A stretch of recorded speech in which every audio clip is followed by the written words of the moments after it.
বৃহস্পতিবার রাত 12টার পর রসুলের শিখানো একটি বাক্য দিয়ে দোয়া করুন, আপনার দোয়া 7 আসমান ভেদ করে আরশে আজিমে গিয়ে নক করবে। আল্লাহর হাবিব সাল্লাল্লাহু আলাইহি সাল্লাম নিজে শিখিয়ে দিয়েছেন। তিরমিজি শরীফের হাদিস এটি। আনাস রাদিয়াল্লাহু তাআলা আনহু এই হাদিস বর্ণনা করেছেন।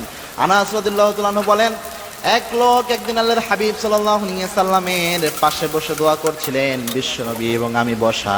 আল্লাহর হাবিব সাল্লাল্লাহু আলাইহি সাল্লাম বলেন, আনাস, এই লোক দেখো দোয়া করছে।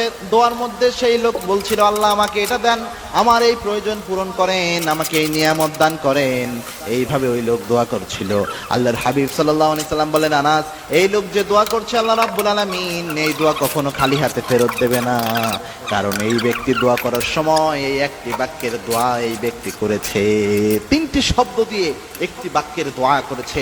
সে শব্দটা হচ্ছে ইয়া হাইয়ুন ইয়া কাইয়ুম ইয়া জাল জালালি ওয়াল ইকরাম। এই একটি বাক্য পরে সেই ব্যক্তি দোয়া